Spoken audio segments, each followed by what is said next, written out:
और हमारी सारी पहचान हमसे छीन ली। अब एक ही पहचान जम्मू कश्मीर के लोगों के पास, नौजवानों के पास, आशा की किरण और उम्मीद की किरण, ये हमारा स्टेट सब्जेक्ट पीआरसी ही बचा हुआ है। ये भी आप क्यों छीनना चाहते हैं?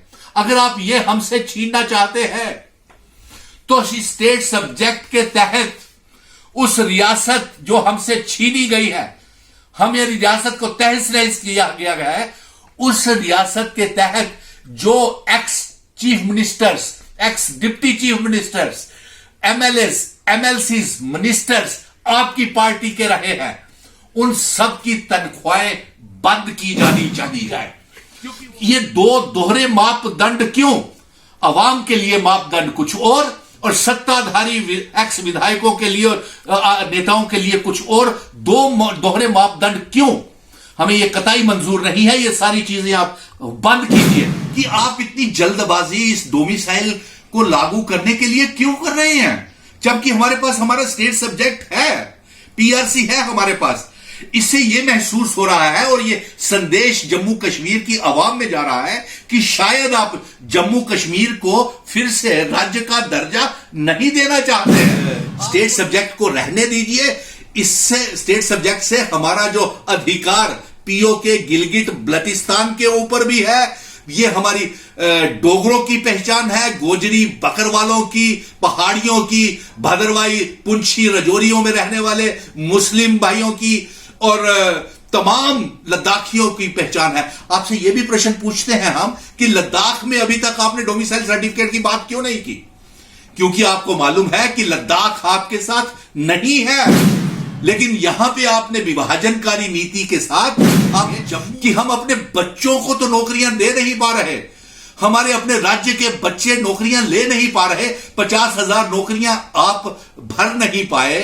एसआरओ 202 के बच्चों को आपने गुलाम बना करके रखा हुआ है। एसआरओ 24 के बच्चों को कठुआ, राजौरी, डोडा, कश्मीर के बच्चों को आपने निकाल दिया। जेएंडके बैंक के बच्चों को आपने निकाल दिया। जेएंडके बैंक के खिदमतकारों को आपने निकाल दिया। कॉन्ट्रैक्चुअल लेक्चरर्स को आपने निकाल दिया। 80,000 से ज्यादा डेली वेजेस का क्या भविष्य होगा, यह अभी कुछ पता नहीं है। तो ऐसे में आप ये डोमिसाइल सर्टिफिकेट को ला करके क्यों बेइंसाफी कर रहे हैं अपने जम्मू कश्मीर के बेरोजगार नौजवानों के साथ? प्रधानमंत्री नरेंद्र मोदी जी और गृह मंत्री अमित शाह जी, जम्मू कश्मीर के लोग आपको बेहद चाहते हैं और आप पे भरोसा भी करते हैं। लेकिन अफसोस की बात तो यह है कि जो आपके लोकल लीडर्स जो हैं, ये जम्मू कश्मीर की नुमाइंदगी आपके सामने सही तरीके से नहीं कर पा रहे हैं और आपकी छवि जम्मू कश्मीर में खराब हो रही है, क्योंकि ये आपका संदेश भी जम्मू कश्मीर में सही तरीके से नहीं पहुंचा रहे हैं। या तो ये हमारे साथ 1,30,00,000 जनता के साथ संघर्ष में शामिल हो, डोमिसाइल सर्टिफिकेट को बंद करवाए, अन्यथा आपके ex deputy chief minister, speakers, MLAs, MLCs की तनख्वाहों को बंद करें और कारपोरेशन को बंद करके 74 कारपोरेटरों को बंद करें, क्योंकि ये स्टेट के कॉन्स्टिट्यूशन के तहत ये सारे बने थे। अब तो स्टेट का वो यूनियन टेरिटरी में बदल गई है। फिर तो इनका ना अधिकार पेंशनों के ऊपर रहता है, ना इनका अधिकार कारपोरेशन के ऊपर रहता है, ना किसी कारपोरेटर का अधिकार रहता है। या तो ये हमारे साथ जनता की इस जंग में खड़े हो और या फिर अपनी पेंशनों से और अपने ये कारपोरेशन से त्याग पत्र दे।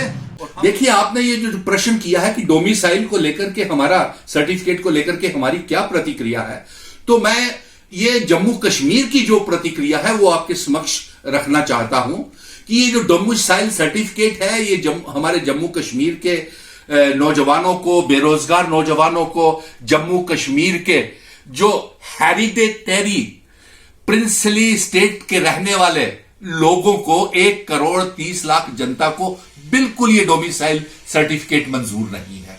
अगर आपने लागू करना है तो हमारे स्टेट सब्जेक्ट को आप डोमिसाइल में कन्वर्ट करें और उसमें विरोध, हम डोमिसाइल का सर्टिफिकेट का विरोध नहीं कर रहे हैं, लेकिन उसमें जो कुछ क्लॉजेस हैं वो हमारी पहचान को, हमारे बेरोजगार नौजवानों को मुश्किल पैदा कर रहे हैं, स्टेट सब्जेक्ट को कमजोर बना रहा है, हमारे बेरोजगार नौजवानों के नौकरियों के ऊपर कब्जा कर रहा है।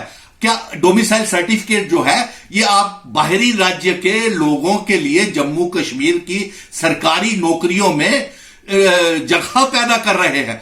आप पढ़ने के लिए अगर बच्चे आने चाहते हैं बाहर से तो बेशक आए। अगर कोई व्यापार करने के लिए भी जम्मू कश्मीर में आना चाहता है हम उसका स्वागत करते हैं। लेकिन जहां तक रहा नौकरियों का मसला, तो वो हम चाहेंगे कि जम्मू कश्मीर के बेरोजगार नौजवानों की को ही मिलनी चाहिए जो हमारे हेरिडिटेरियन जम्मू कश्मीर के रिहायशी बशिंदे हैं, जिनके पास स्टेट सब्जेक्ट है, जिनके पास हमारा पीआरसी है। और आपने डोमिसाइल सर्टिफिकेट के तहत यह अनिवार्य कर दिया है, कंपलसरी कर दिया है कि वही बच्चों को मेडिकल कॉलेज में, इंजीनियरिंग कॉलेज में, एग्रीकल्चर यूनिवर्सिटीज में और प्रोफेशनल कॉलेजेस में उन्हीं को सीटें मिलेंगी जिनके पास डोमिसाइल सर्टिफिकेट होगा। ऐसा क्यों? आप पीआरसी हमारा है और हमारी सारी पहचान हमसे छीन ली। अब एक ही पहचान जम्मू कश्मीर के लोगों के पास, नौजवानों के पास, आशा की किरण और उम्मीद की किरण, ये हमारा स्टेट सब्जेक्ट पीआरसी ही बचा हुआ है। ये भी आप क्यों छीनना चाहते हैं?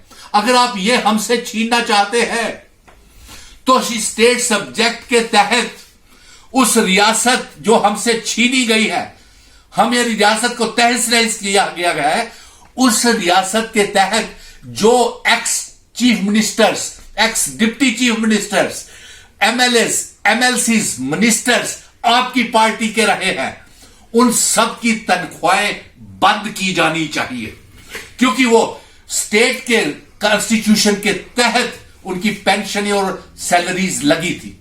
अब और एमएलसीज की तनख्वाहें भी बंद कर देनी चाहिए, क्योंकि अब तो काउंसिल रही नहीं, स्टेट रही नहीं, काउंसिल को आपने खत्म कर दिया, तो इन काउंसिलर्स की तनख्वाह भी बंद होनी चाहिए। आप ये जम्मू नगर निगम को भी, कारपोरेटरों को भी आप खारिज करें, भंग करें, इसको डिसॉल्व करें जम्मू म्युनिसिपल कारपोरेशन के कारपोरेटरों को, 74 कारपोरेटरों को, क्योंकि अब कारपोरेशन के जो चुनाव हुए थे वो स्टेट रियासत के कॉन्स्टिट्यूशन के तहत हुए थे। जब रियासत ही नहीं रही तो फिर ये कारपोरेटर्स क्यों, एमएलएस को पेंशन क्यों, एमएलसीज को, मिनिस्टरों को, एक्स मिनिस्टर्स को, आपके डिप्टी चीफ मिनिस्टर और चीफ मिनिस्टर को तनख्वाहें क्यों दी जाए? ये दो दोहरे मापदंड क्यों? अवाम के लिए मापदंड कुछ और सत्ताधारी एक्स विधायकों के लिए और नेताओं के लिए कुछ और, दो दोहरे मापदंड क्यों? हमें यह कतई मंजूर नहीं है। ये सारी चीजें आप बंद कीजिए।